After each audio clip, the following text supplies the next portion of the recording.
Hello friends, जय जगन्नाथ। चलतु ये वर्षा पागरे किछि गरमा गरम स्नैक्स बनैबा।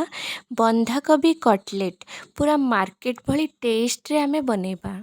ताहले चलतु स्टार्ट करिबा आज मजेदार स्नैक्स रेसिपी। प्रथमे आमे बंधाकोबी को एमिति छोट छोट काटी नबा। आपण चाहिए लंबा लंबा मध्य काटी पारिबे। मु एठी पूरा छोट छोट काटी नेइची। काटिथिबा बंधाकोबी को गोटे जगह को नहीं जिबा। तापरे अल्प लूण देकी गळेई नबा।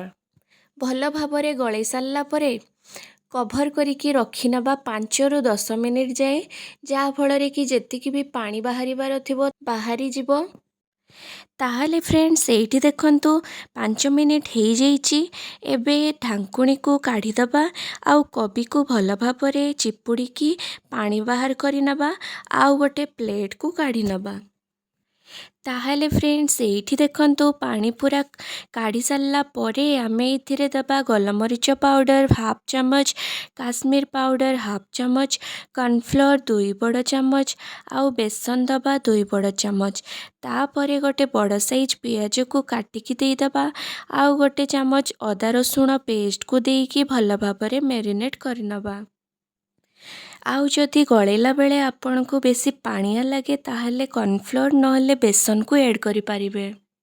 आपण चाहिए एठी फूड कलर मध्य ऐड करि पारिबे। मु मध्य ऐड करछि अल्प टिके फूड कलर, जहा फଳରେ कि भल कलर आसीबो। देखिबा पई पूरा मार्केट भली लागिबो। एठी देखंतु केते बढ़िया शेप देई होउछि। आपणक इच्छा रे कोनोसी भी शेप देई पारिबे, गोल चेप्टा लंबा जेमिति भी देई पारिबे। देखंतु एठी मु गोल गोल बनेई नेइछि।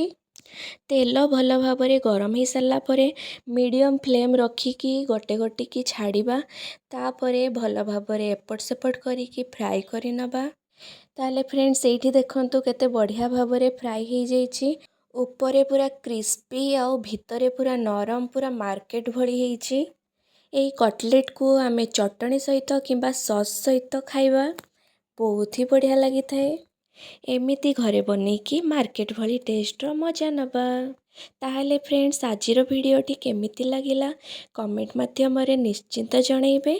आशा करुछि भिडियोटी आपण माननकु बहुत भल लागिथिबो। जदि भल लागि थाए ताहले गोटे लाइक करदेबे। आउ चैनल को जदि नुआ देखुतांती ताहले गोटे सब्सक्राइब करदेबे।